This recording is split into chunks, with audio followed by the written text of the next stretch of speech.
তোমরা যদি এই জব করতে চাও তাহলে কোনো রকম তোমাদের উচ্চতা লাগবে না, দৌড় লাগবে না, ওজন লাগবে না, এক কথায় মারাত্মক লেভেলের একটা চাকরি, মানে রেলের মতন একটা খুব সুন্দর একটা প্রফেশনাল জবের ক্ষেত্রে তোমাদের এগুলি কিচ্ছু লাগছে না। তার মধ্যে শুধুমাত্র ফ্রেশার পাস হলেই হবে, উচ্চ মাধ্যমিক পাস হলে আর কিচ্ছু লাগবে না, ঠিক আছে। এবার যেরকম অন্যান্য পুলিশের পরীক্ষাতে উচ্চতা লাগে, দৌড়, ওজন এরকম কিছু লাগে, এখানে কিচ্ছুটি লাগবে না। কী কী লাগবে সমস্ত কিছু আজ বিষয়ে ভিডিওতে আলোচনা করবো। এর পাশাপাশি এই পরীক্ষাতে কত পেলে পাস করবে, মেডিকেল কী আছে, কত ঘন্টা ডিউটি হবে, পরীক্ষা কী ভাষায় হবে, কী কী পড়তে হবে, সমস্ত রকম ইনফরমেশান, তারপর বয়স থেকে তোমার কত বয়স লাগবে, তারপর তোমার শিক্ষাগত যোগ্যতা তোমাদের বলে দিলাম। এর পাশাপাশি সমস্ত ইনফরমেশান আজকে ভিডিওতে থাকছে, কীরকম ধরনের কী কী পড়াশোনা করতে হবে, কত পরীক্ষা হবে, সমস্ত কিছু ডিটেলসে। তোমরা যারা একদম নিউ ফ্রেশার ভাই বোনরা আছো তারা অবশ্যই একদম প্রথম থেকে শেষ পর্যন্ত ভিডিও দিয়ে দেখো, তাহলে আশা করছি এই বিষয় নিয়ে একদম একটা ক্লিয়ার এবং স্বচ্ছ ধারণা বা সমস্ত বিষয়টাই এই ভিডিওতে আলোচনা করে দিচ্ছি। তাহলে চলো দেখো, যেটা কিনা RRB অর্থাৎ রেলওয়ে রিক্রুটমেন্ট বোর্ড, NTPC অর্থাৎ non technical popular category 12 pass, তোমরা যারা 12 পাস করছো বা করে ফেলেছো তোমাদের জন্য বিগেস্ট একটা অপরচুনিটি এটা। আর সমস্ত সিলেবাসটা আজ তোমাদের সাথে আলোচনা করে দেবো। লেভেল যেটা কিনা 12 level recruitment A to Z, একদম কিচ্ছু বাকি রাখবে না, ঠিক আছে। আর তোমাদের তো বললাম উচ্চতা তো ওজন কিছুই লাগবে না। এবার চলো এক এক করে তোমাদের একটা ধাপে ধাপে সমস্ত ইনফরমেশন তোমাদের জন্য রেখেছি, তোমরা সব কিছু আজকে ভিডিওতে জেনে যাবে। এডুকেশন কোয়ালিফিকেশন তোমাদের বললাম 12 পাস, তোমরা যারা আন্ডার গ্র্যাজুয়েট মানে গ্র্যাজুয়েট পাস করে নেবে, গ্র্যাজুয়েটের নিচে আন্ডার গ্র্যাজুয়েট, তোমাদের কিন্তু এই যে এডুকেশন কোয়ালিফিকেশন সেটা 12 পাস করলে তোমাদের কিন্তু এখানে হয়ে যাচ্ছে। তাহলে গেল এডুকেশন কোয়ালিফিকেশন আমাদের ক্লিয়ার হয়ে গেল। এবার আছে মিনিমাম আমাদের এজ, নিম্নতম আমাদের কত বয়স হতো, যে কোনো চাকরির ক্ষেত্রেই 18 বছর হতেই হয়, একেবারে 18 বছর নিচে থেকে নিতে চান, শুধু আর্মির ক্ষেত্রে 16.5 17 এরকমের থেকে নেওয়া হয়। তো যাই হোক, আমাদের মিনিমাম যে এজ, নিম্নতম যে বয়স সেটা হচ্ছে 18 বছর আমাদের হতেই হবে, এটা 1 নম্বর কথা। ম্যাক্সিমাম বয়স এখানে কিন্তু অনেকটা বছর কিন্তু দেওয়া হয় এই রেলের পরীক্ষাগুলোতে, ঠিক আছে। আর এখানে তোমাদের সমস্ত কিছু বলে দিচ্ছি যে ম্যাক্সিমাম বয়সের 33 বছর পর্যন্ত, 33 বছর পর্যন্ত তুমি এখানে অ্যাপ্লাই করতে পারো জেনারেল হলে। কিন্তু তুমি জেনারেল যদি না হও, আরও যদি অন্য কেউ হও, যদি জেনারেল না হও, জেনারেল তো 33 বছর পর্যন্তই তুমি পাচ্ছ এখানে অপরচুনিটি। এর পাশাপাশি তুমি যদি ওবিসি হও তা আরও 3 বছর এক্সট্রা পাবে, মানে কি 33 আর 3 কত, তোমার 36 বছর পর্যন্ত। তাহলে কত ওবিসিরা, কত ওবিসিরা 36 বছর পর্যন্ত এখানে কিন্তু অপরচুনিটি নিতে পারবে। এর পাশাপাশি তুমি যদি SC আর ST হও তাহলে তো আরও মানে তোমার এখানে বয়স পাচ্ছ 33 আর 5 কত 38 বছর পর্যন্ত, 38 মানে 38 বছর পর্যন্ত তুমি এখানে কিন্তু অ্যাপ্লাই করতে পারবে। তাহলে আমাদের বয়সের ব্যাপারটা আমরা ক্লিয়ার হয়ে গেলাম। এবার আমরা ধাপে ধাপে চলে আসি যে পোস্ট নেম কি, আর শেষে তোমাদেরকে এটাও বলে দেবো, এই যে রিসেন্টলি যেই নোটিফিকেশনটা বেরিয়েছে সেই আপডেটটা লাস্টে তোমাদেরকে বলেও দিচ্ছি। যেটা দেখো আমাদের কি যে পোস্ট নেম কী কী রয়েছে, এখানে 4টে পোস্ট রয়েছে। Junior clerk cum typist, junior clerk cum typist, এটা হচ্ছে প্রথম নাম্বার। 1 নম্বর এই যে জুনিয়র ক্লার্ক কাম টাইপিস্ট, এখানে তোমাদের কম্পিউটার সামান্য নলেজ, বেসিক নলেজটা অবশ্যই জানো, মানে টাইপিং যেন তুমি করতে পারো সেটুকু হলেই তোমাদের কিন্তু এখানে হয়ে যাচ্ছে, ঠিক আছে। পাশাপাশি ইনফরমেশন তোমাদের দিয়েও স্ক্রিনে, তোমরা একটু ভালো করে ওখান থেকেও খেয়াল করে নিও অফিসিয়ালি যেটা। তারপরে তোমাদের এখানে ট্রেন্স ক্লার্ক রয়েছে এখানে। এবার দেখো এক এক করে তোমাদেরকে এটাও বলে দিই, লেভেলগুলো একটু বলে দিই।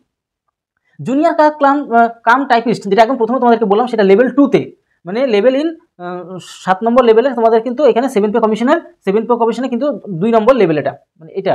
তারপরে তারপরে ক্লার্ক সেক্ষেত্রে কিন্তু তোমাদের অবশ্যই এটাও 2 নম্বর তোমাদের লেভেল। তারপর হচ্ছে কমার্শিয়াল কাম টিকিট ক্লার্ক, এক্ষেত্রেও তোমাদের 3 নম্বর লেভেল এটা। তারপর হচ্ছে অ্যাকাউন্টস ক্লার্ক কাম টাইপিস্ট, এটাও কিন্তু 2 নম্বর লেভেল। এবার এখানে কি এই যে ক্লার্ক টাইপের এই সমস্ত অফিসিয়ালি যে সমস্ত কাজগুলো তো প্রায় টিপিসি তো নন টেকনিক্যাল পপুলার ক্যাটাগরি, একটা পপুলার জব, তো সেক্ষেত্রে এখানে একটু কম্পিউটার টাইপিং জানা এবং কম্পিউটার সামান্য নলেজ হলে ভালো হয়, ঠিক আছে। এবার এটা হচ্ছে ব্যাপার গেল, তোমরা বুঝে গেলে। এবার এদের একটু বেতন নিয়ে আলোচনা করো। দেখো এখানে যে সবকটার কথাই আমি একবার বলি, এটা গড় হিসেবে তোমাদের বলে দিচ্ছি যে মোটামুটি মেন যে আপাতত যে স্যালারি 7 পে কমিশন চলছে, 8 পে কমিশন হলে সব ডবল হয়ে যাবে, 26 হয়ে যাওয়ার কথা আছে। এখন দেখা যাক যদি আপডেট আসে সেটা তোমাদেরকে জানিয়ে দেবো কীরকম কী হচ্ছে না হচ্ছে সব বলবো। এর পাশাপাশি তোমাদের কি বলছি যে বেতনটা মোটামুটি তুমি ধরে নাও শুরুর দিকে প্রায় 30,000 টাকা থেকে 30K থেকে 37,000 থেকে তুমি ধীরে ধীরে যত হতে থাকবে তত কিন্তু 50, 60, 70,000 টাকা তোমাদের কিন্তু অ্যাপ্রক্স বেতন হয়ে যায়, ঠিক আছে। আবার কারো ধীরে ধীরে কিন্তু 1 লক্ষ টাকার উপরে বেতন হতে থাকে, যেটা 4-5 বছর পার হলে সেটা হয়ে যায়, ঠিক আছে। এটা গেল বুঝতে পারলে। আর যদি 7 পে কমিশন থেকে 8 পে কমিশনে যখনই লাগু হয়ে যাবে সেক্ষেত্রে তোমাদের স্যালারি তো লাখ টাকার উপরে তো হবেই। এটাও আমাদের ক্লিয়ার হয়ে গেল। এবার আমরা চলে আসবো, তাহলে আমরা ধীরে ধীরে সমস্ত কিছু ক্লিয়ার করছি। এবার তোমার যে পরীক্ষার প্রসেসটা কি, পরীক্ষাটা কী হবে, দুটো ধাপে পরীক্ষা হবে, একটা তোমার লেভেল 1 লেভেল 2। এবার লেভেল 1-এ পাস করে লেভেল 2-তে যেতে পারবে, তারা কিন্তু যেতে পারবে না। এবার পরীক্ষা যে ফার্স্ট পরীক্ষা যেটা হবে সেটা কি মানে জেনারেল অ্যাওয়ারনেস, মানে জিকে টিকে কারেন্ট অ্যাফেয়ার্স মিলে টিলে সমস্ত কিছু মিলে, হ্যাঁ তোমার কিন্তু মানে সায়েন্স মানে জিকে বুঝতে পারছো, জিকে প্লাস কারেন্ট অ্যাফেয়ার্স মিলে মিশে 40 নম্বর এখানে প্রথম পরীক্ষা, ঠিক আছে। ফার্স্ট পরীক্ষা, ফার্স্ট এক্সাম, এটা ফার্স্ট এক্সাম, ঠিক আছে। ফার্স্ট এক্সামে জিকে বা জিএ থেকে জেনারেল অ্যাওয়ার্সে 40, ম্যাথের থেকে 30 নম্বর আসবে, রিজনিংয়ের থেকে 30 নম্বর এখানে আসছে। এবার এখানে তুমি একটু ভালো স্কোর পেলে কম্পিটিশনের যুগ বুঝা, তুমি যত বেশি পাবে ততই তোমার অসুবিধা থাকবে। তবে হ্যাঁ, চেষ্টা করতে হবে 60-65 উপরে নাম্বার রাখা, তবে তুমি কিন্তু সেকেন্ড পরীক্ষার বসার জন্য অপরচুনিটি পেতে পারো। ঠিক আছে, এটুকু তোমাদের বলে দিলাম। এবার আমি চলে যাবো দ্বিতীয় নম্বর পরীক্ষা। এবার তুমি যখন ফার্স্ট পরীক্ষা পাস করলে দ্বিতীয় নম্বর পরীক্ষা চলে গেলে, সেখানে জিএ মানে জেনারেল অ্যাওয়ারনেসের ক্ষেত্রে 50টা প্রশ্ন থাকবে, কারেন্ট অ্যাফেয়ার্স মিলিয়ে থাকবে, কারেন্ট অ্যাফেয়ার্সের পরিমাণ কিন্তু ভালোই থাকে। ধরে নাও এই যে দুটো ক্ষেত্রে প্রায় 10-এর আশেপাশে কিন্তু কারেন্ট অ্যাফেয়ার্স থেকে থাকে, মানে একদম মানে বর্তমান যে ঘটনাগুলো, যে সমস্ত খবর টবর হয়, ঠিক আছে, কে খেলায় জিতলো, কোন মেডেল আনলো, এই সমস্ত বুঝতেই পারছো, জানো কারেন্ট অ্যাফেয়ার্স সম্বন্ধে তোমরা। বা এই যে তোমাদের যে বলছি, এর মধ্যেও যদি তোমাদের কোনো কোয়ারি থাকে, কোনো প্রশ্ন থাকে বা কোনো ডাউট থাকে, অবশ্যই অবশ্যই জানো, আমি কিন্তু তোমাদের উত্তরটা দেওয়ার চেষ্টা করবো। ঠিক আছে, এবার অঙ্ক ক্ষেত্রে অঙ্ক থেকে 35 নম্বর থাকবে, রিজনিং থেকে 35 নম্বর থাকবে। এই গেল তোমাদের দ্বিতীয় নম্বর পরীক্ষা আমাদের কমপ্লিট। এটা আমাদের সেকেন্ড পরীক্ষা। ঠিক আছে, এটা আমাদের সেকেন্ড এক্সাম গেল। এইবার আমরা চলে আসবো যে টাইম ম্যানেজমেন্টের ব্যাপারে। এখানে আমাদের প্রথম পরীক্ষাতেও 1.5 ঘন্টা সময় লাগাবে, 1.5 ঘন্টা সময় দেবে। দ্বিতীয় পরীক্ষাটাতে পরীক্ষার প্রশ্ন বেশি হলে কি হবে, এই যে প্রথম পরীক্ষা টোটাল হচ্ছে কি আমাদের 100 নম্বরের পরীক্ষা হচ্ছে, প্রত্যেকটা 1 নম্বর করে। দ্বিতীয় পরীক্ষাটা আমাদের কত 120 নম্বরের এক্সাম হচ্ছে কিন্তু, হ্যাঁ, 35, 35, 70, 50 কত 120, এই 30, 30, 60 আর 40 কত 100। এই হচ্ছে টোটাল গেল আমাদের প্রথম পরীক্ষা 100, দ্বিতীয় পরীক্ষা যদি প্রথম পরীক্ষা পাস করে দ্বিতীয় নম্বর পরীক্ষা বসতে পারবে, এবং সেখানে আমাদের কিন্তু 50, 35, 35 করে টোটাল 120 নম্বরের পরীক্ষা হবে। সেখানেও তোমাদের 1.5 ঘন্টা সময় দেওয়া হবে। প্রথম পরীক্ষা তো 1.5 ঘন্টা, দ্বিতীয় পরীক্ষা প্রশ্ন বেশি হলেও 1.5 ঘন্টাই তোমাদের সময় দেবে। ক্লিয়ার হয়ে গেলে, মানে 20টা প্রশ্ন বেশি থাকবে, অথচ সময় কিন্তু একই থাকবে, মানে তোমার কম্পিটিশনে আরও বেশি বেশি করে প্র্যাকটিস করতে হবে। সমস্ত কিছু বলেও দিচ্ছি, আর প্রত্যেকটা 1 নম্বর করে। এবার তুমি যদি ভুল করো তাহলে তোমার কিন্তু ফাইন আছে। যেরকম রাস্তায় পুলিশ ধরে হেলমেট না পরে গেলে, লাইসেন্স না থাকলে, এরকম আর কি ফাইন। এখানে ফাইন কত আছে, 3টে ভুল যদি করে ফেলো 1 নম্বর তোমার, কিন্তু তোমার যেটা নাম্বার বানিয়েছো বা সঠিক করেছো তার থেকে 1 নম্বর কেটে নেবে। বুঝতে পারলে, মানে 3টে ভুল করে 1 নম্বর কাটা, আর ঠিক হলে তো 1 নম্বর পাচ্ছই, অসুবিধা নেই। এই হচ্ছে পরীক্ষার বিষয়টা, তোমাদেরকে গুছিয়ে বলে দিলাম। এবার তোমাদের মধ্যে অনেকের প্রশ্ন থাকে অ্যাডমিট কবে পাবো, পরীক্ষার ফর্ম ফিল আপ তো করে ফেলবে, তোমাদের সব বলেও দিচ্ছি। অ্যাডমিটটা হচ্ছে পরীক্ষার যখন মোটামুটি 10-15 দিন আগে, ঠিক আছে, তখন তোমরা অ্যাডমিট পাবে। এবার পরীক্ষাটা কবে হবে, সেই যে এক্সাম ডেটটা কবে, এক্সাম ডেটটা অফিসিয়ালি জানিয়ে দেওয়া হয়। ঠিক আছে, মোটামুটি একটা আইডিয়া দিয়ে দেবে, তোমরা বুঝতে পারবে। আমরা তোমাদের সমস্ত ইনফরমেশন দিয়ে দেবো, আমাদের যে হোয়াটসঅ্যাপ গ্রুপ, টেলিগ্রাম গ্রুপ, সেখানে সবাই যুক্ত হয়ে যায়। সেখানে প্রত্যেকটা আপডেট তোমরা প্রত্যেক দিন ঘন্টায় ঘন্টায় আপডেট তোমরা কিন্তু সেখানে পেয়েও যাবে। ঠিক আছে, এর পাশাপাশি তোমাদের যদি কোনো অঙ্কের প্রশ্ন, রিজনিং প্রশ্ন, জিকের প্রশ্ন অসুবিধা হয়, সব বন্ধুরা মিলে ওখানে ডিসকাস করা হয়, সেখানে তোমরা কিন্তু আলোচনাও করতে পারবে। সবাই বলেও দেয়, অনেক ভালো ভালো ভাই বোনরা সেখানে রয়েছে। ঠিক আছে, তোমরা হেল্প চাইলে তারা কিন্তু যথেষ্ট পরিমাণ হেল্প করে, আর আমি তো সেখানে যতটা পারি আমি হেল্প করার চেষ্টা করি। এটা গেল, সবাই তার জন্য হোয়াটসঅ্যাপ গ্রুপ এবং টেলিগ্রাম গ্রুপে যুক্ত হয়ে যাবে, রিসেন্ট একদম সাথে সাথে যুক্ত হয়ে যাও।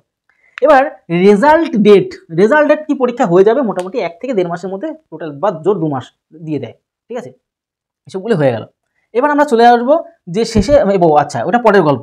ডকুমেন্টসের কথা একটু বলেও দিই, তোমাদের এক্সাম হয়ে গেল, পাস টাস করে গেলে, সব কিছু হয়ে গেলে, লাস্টে গিয়ে মেডিকেল হয়ে যাওয়ার পর ডকুমেন্টস চেক করে নেবে। তোমার যদি ডকুমেন্টস তুমি বাংলাদেশি হও বা অন্য কোনো পাকিস্তানি হও, তাহলে তুমি সাথে সাথে সেখান থেকে কিন্তু আউট হয়ে যাবে। এটা 1 নম্বর কথা। 2 নম্বর কথা কি, নামের বানানে ভুল বা সামথিং যদি ভুল হয়, মানে বাবার নাম, নিজের নাম বা ডেট অফ বার্থ, এই সমস্ত যদি ভুল হয় তাহলে ঠিকঠাক করে নাও, ইমিডিয়েট ঠিক করে নেওয়া যায় এগুলো। ঠিক আছে, এর জন্য তোমাদের ভিডিও বানিয়ে দিয়েছিলাম। কত পেলে পাস করে তোমাদের বললাম যে কোনো ক্ষেত্রেই, প্রথম পরীক্ষার ক্ষেত্রে মোটামুটি 60-65 ঊর্ধ্বে একটু চেষ্টা করবে, তাহলে তোমাদের পাস করার সম্ভব। দ্বিতীয় পরীক্ষা থেকে কত পেলে, মিনিমাম 120-র মধ্যে 80-র ওপর তো রাখতেই হবে, মানে 60-70%, মানে 60 থেকে 70% নাম্বার, মানে পার্সেন্ট হিসাবে। আর যদি নাম্বার হিসাবে বলে 120-র মধ্যে 80-র ঊর্ধ্বে রাখলে তোমার কিন্তু একটা বেস্ট একটা পজিশনে থাকবে। ঠিক আছে, তাহলে এটা একটু নিশ্চিন্তার মধ্যেই থাকতে পারবে, কোনো রকম অসুবিধা থাকবে না। এটা গেল। এবার মেডিকেল অবশ্যই তোমার যদি কোনো রকম রোগ না থাকে, মানে মারাত্মক রোগ যদি না থাকে, কোনো মানে অসুবিধার মধ্যে যদি মানে চলতে ফিরতে অসুবিধা যদি না হয়, তাহলে আশা করি কোনো সমস্যা হবে না। তুমি বেটো থাকো বা লম্বা থাকো, কিচ্ছু আসা যায় না। ঠিক আছে, আচ্ছা কত ঘন্টা ডিউটি হয়, 8 ঘন্টার অ্যাপ্রক্স ডিউটি, 8 থেকে 9 ঘন্টা ডিউটি হয়ে যায়, এটুকু বুঝতে পারলে। পরীক্ষা কী ভাষায় হবে, অবশ্যই তুমি যেই ভাষায় দিতে চাও, তুমি যদি বাংলা ভাষায় দিতে চাও বাংলা ভাষায় দেবে। তবে হ্যাঁ, একটা কথা তোমাদেরকে বলে দিই, তুমি যদি বাংলা ভাষায় পরীক্ষা দিতে চাও, তাহলে অবশ্যই প্রথম থেকেই তুমি কিন্তু বাংলাতে প্র্যাকটিস করা শুরু করে দাও। এমন না আজ ইংরেজি, কালকে পরশু হিন্দি, কালকে তারপর দিন বাংলা, এক দিন একটা ভাষায় তুমি প্র্যাকটিস করবে, লাস্টে দেখবে বাংলা ভাষার কিছু প্রশ্ন তুমি বুঝতে পারবে না। যেটাই তুমি পরীক্ষা, যে ভাষাতে তুমি পরীক্ষার প্রস্তুতি নেবে না কেন, সেটা কিন্তু একটা, যে কোনো হয় ইংলিশ যদি করো ইংলিশ, অনলি ইংলিশ, যদি হিন্দি করো অনলি হিন্দি, যদি বাংলায় প্র্যাকটিস করতে তো বাংলায় প্র্যাকটিস করো। তাহলে তুমি কি ছোটো বাংলার কিছু কিছু ওয়ার্ড তাহলে তোমার প্র্যাকটিস করলে সেগুলো তোমার সমস্যা হবে না পরীক্ষা খাতে। কিন্তু তুমি যদি আজ ইংরেজি কালকে বাংলা করো, তাহলে ওই বাংলারই কিছু ওয়ার্ড তুমি পরীক্ষা যখন বসবে তখন বুঝতে পারবে, তখন ওই নাম্বারটা তোমার কিন্তু গেল। সহজ প্রশ্ন তুমি কিন্তু মানে না পেরে চলে আসবে, তারপর বাড়ি এসে মাথায় হাত দেবে, কি ভুল করলাম, বিরাট বড় ভুল করলাম। ঠিক আছে, এগুলো হয় আমার কাছে, যেহেতু অফলাইনে পড়ে অনলাইনেও পড়ে, তার জন্য এগুলো আমার অনেক দিনের অভিজ্ঞতা, তার জন্য তোমাদেরকে শেয়ার করে দিলাম। এই ভুলটাই ম্যাক্সিমাম স্টুডেন্টরা মানে ভুল করে ফেলে। ঠিক আছে, আচ্ছা গেল এটা। কী ভাষায় পরীক্ষা, অবশ্যই যে কোনো বাংলা ভাষায় দিতে পারলে বাংলা ভাষাও দিতে পারো, কোনো চাপ নেই। কী বই পড়তে হয়, অবশ্যই এটা মারাত্মক একটা প্রশ্ন, যে কী বই পড়লে আমি পরীক্ষাটা পাস করে যাবো এবং চাকরিটাও পেয়ে যাবো। এটাই সবথেকে বড় এমন একটা বই, যেই বই পড়লেই আমি পাস করবো এবং চাকরি পেয়ে যাবো। যে কোনো বই তৈরি হয় ফুল ম্যাক্সিমাম, মানে ওরা সবাই চেষ্টা করে যে আমার ইনফরমেশনগুলো পড়ে সবাই যেন পাস করে যায়। এবার যে পড়ছে সে যদি ঠিক মতন কালেকশন করে না পড়ে তাহলে অ্যাকচুয়ালি কিছু হবে না। তবে তার জন্য কী বই পড়তে হবে, অবশ্যই প্র্যাকটিসে প্রথম থেকে প্র্যাকটিস করা শুরু করতে হবে, কীরকম ধরনের প্রশ্ন পরীক্ষাতে আসে এবং প্র্যাকটিস সেট কী করে প্র্যাকটিস করতে হয় সেটাও তোমাদের কিন্তু ভিডিও বানানো আছে, সেটাও তোমরা কিন্তু দেখে নিতে পারো। এটা একটা নাম্বার গেল। নাম্বার 2, তোমরা অঙ্কের জন্য সুবিধা স্যারের বইটা ফলো করতে পারো, রিজনিংয়ের সেম সুবিধা স্যারের বই ফলো করতে পারো, প্লাস এর পাশাপাশি তোমাদের আছে বিগেস্ট একটা মানে আর কি অফার প্লাস পুরস্কারের কথা বলবো, ঠিক আছে। এটা গেল। দ্বিতীয় নাম্বার কি, তপতি পাবলিকেশনে তোমার জিকের জন্য বইটা কিনে পড়তে পারো, এটা গেল। এর পাশাপাশি প্র্যাকটিস সেট অবশ্যই কিনে পড়তে হবে, টেক্সট বুক নাও, টেক্সট বুক নিয়ে তুমি প্র্যাকটিস দাও, একদম পরীক্ষার হুবহু করে যেরকম পরীক্ষা আসে সেরকমভাবে প্র্যাকটিস দাও, মানে প্রতি সপ্তাহে একদম নিউ ফ্রেশার হলেও প্রতি সপ্তাহে বা 10 দিন মধ্যে তোমার কিন্তু প্র্যাকটিস দিতেই হবে। তাহলে তুমি আইডিয়া পেয়ে যাবে তোমার পরীক্ষা কি আসবে না, কোন ধরনের প্রশ্ন আসছে, কোন ধরনের প্রশ্ন, প্রিভিয়াস ইয়ারের প্রশ্নগুলো তোমাকে অবশ্যই ঘাটা দরকার। এগুলো সবাই বলে, তবুও আমি বলছি তার কারণ কি এগুলি সবথেকে বেস্ট প্ল্যান, এছাড়া বিকল্প কোনো প্ল্যান কিন্তু এখানে হয়। যে এই যে এখন রিসেন্টলি যে আপডেটটা বেরিয়েছে সেটা তোমাদের একটু বলে দিই, যে 29/9/2005 থেকে 28/11/2005 পর্যন্ত একটা অ্যাপ্লাই চলছে এনটিপিসি অ্যাক্টে লেভেল 2, অর্থাৎ আন্ডার গ্র্যাজুয়েট 12% অ্যাপ্লাই চলছে। তোমরা যারা অ্যাপ্লাই করতে চাইছো অবশ্যই অ্যাপ্লাই করে ফেলো। এটা একটা আমার গেল। কারেকশন ডেট তোমাদের যদি মনে হয় যে না আমি এখানে নামের অনেকে অ্যাপ্লাই করে তো বাড়ি চলে আসে, তখন বাড়ি মা আমি মনে হচ্ছে এটা ভুল করে ফেলেছি, আমার এটা দেওয়া উচিত ছিল না, ওটা দেওয়া দরকার ছিল। তখন কি কারেকশন ডেট তোমাদের 30/11 থেকে 9/12 তোমাদের কিন্তু মানে ভালো একটা সময়, প্রায় 10 দিন সময় কিন্তু তোমাদের দেওয়া আছে, ঠিক আছে। 10 দিনের মধ্যে তোমার যদি কোনো ভুল হয়ে যায় অ্যাপ্লাই করতে তাও তুমি কিন্তু ঠিক করে দিতে পারবে, ঠিক আছে। টোটাল পোস্ট হচ্ছে 3058টা পোস্ট রয়েছে, ধীরে ধীরে কিন্তু ভবিষ্যতে অনেক সময় বাড়িয়েও দেয়। তাই তোমরা যারা মন থেকে চাইছো যে আমি এই জবটা করতে চাই বা আমার ভালো লাগে মনে হচ্ছে, তাহলে কোনো রকম তো এখানে কিছু লাগছে না, কোনো ডিগ্রি প্রয়োজন পড়ছে না, জাস্ট 12 পাস করো, পরীক্ষায় বসে পড়ো, ব্যাস এরকম একটা ব্যাপার, ঠিক আছে। এবার আমরা চলে আসবো আরও একটা বিষয় নিয়ে তোমাদের সাথে আলোচনা করা, যেরকম কি যে অ্যাপ্লাই ফিসটা কত লাগবে তুমি যখন অ্যাপ্লাই করবে। তোমার জেনারেল, ওবিসি, ইডাব্লিউ যদি হয়ে থাকো 500 টাকা লাগবে। তবে হ্যাঁ, একটা ভালো কথা কি, ফার্স্ট পরীক্ষা যদি দিতে বসো তাহলে তুমি কিন্তু 400 টাকা একদম ফেরত পেয়ে যাবে, তোমার ব্যাংকে ফেরত দিয়ে দেবে, ঠিক আছে। একটু সময় লাগে, 2-1 মাস সময় লাগতে পারে, কিন্তু পেয়ে যাবে, একটু তুমি গ্যারান্টি দিতে পারো। এবার কি SC ST বিসি আর ফিমেল আর ট্রান্সজেন্ডার এরা যদি হয়ে থাকো তাহলে অবশ্যই তোমরা কিন্তু 250 টাকা দিয়ে ফর্ম ফিল আপ করবে, কিন্তু প্রথম পরীক্ষায় বসলে তোমরা কিন্তু গোটা 250 টাকায় ফেরত পেয়ে যাবে, মানে রিফান্ড হয়ে যাবে তোমাদের খাতায়। এটা গেলো। এবার সাবধান, কি সাবধান অবলম্বন করতেই হবে। সাবধানটা কি, তুমি যখন ফর্ম ফিল আপ করবে অবশ্যই তোমার একটু মনে রাখতে হবে যে নিজের ছবির ব্যাকগ্রাউন্ডে যেন, মানে কালার প্রিন্ট তো করছোই, ঠিক আছে, ব্যাকগ্রাউন্ডে যদি উল্টোপাল্টা ছবি না থাকে, কোনো মেয়েদের ছবি যেন না থাকে, কোনো ছেলেদের যদি ছবি না থাকে, কোনো নায়ক নায়িকা একটু অ্যাক্টিং মারছে বা পোস্ট নিয়ে দাঁড়িয়েছে এরকম যদি ছবি না থাকে, কোনো স্টিকার যেন না থাকে, একদম প্লেন কাট সিম্পল কাট থাকবে, এরকম লেখাটাও যেন না থাকে, ঠিক আছে, প্লেন থাকবে, সেই ছবি ইউজ করবে, না হলে কিন্তু অনেকের কিন্তু ফর্ম বাতিল গেছে, চাকরি হয় না। অনেকে বিরাট প্রস্তুতি নিয়েছিল, এর আগের কেসগুলোর কথা বলছি, লাস্টে পরীক্ষা দিতে পারেনি, বুঝতে পারছো, কষ্টর দাম মানে ওইভাবে শেষ হয়ে যাবে গিয়ে। তাই এই ভুলটা কেউ করবে না, আর সিগনেচারও ঠিকঠাকভাবে করবে। আর ফর্ম ফিল আপ করার সময় কিন্তু অবশ্যই সতর্ক থাকবে, নিজে যদি পারো নিজেরা করবে, আর যদি না পারো তাহলে কোনো সাইবার ক্যাফে দাদার কাছে বা দিদিদের কাছে গিয়ে ভালো করে করে নেবে। তারা যেহেতু অভিজ্ঞ, দীর্ঘদিন ধরে যারা করছে তাদের কাছে যেও, যারা দেখা গেলো হুট করে বসে গেল ওর লোকের কাছে যেও না। ক্লিয়ার হয়ে গেলে আশা করি। আচ্ছা, এই হচ্ছে টোটাল বিষয় নিয়েই তোমাদের সাথে আলোচনা করতাম, সিলেবাস থেকে শুরু করে সমস্ত কিছু বললাম।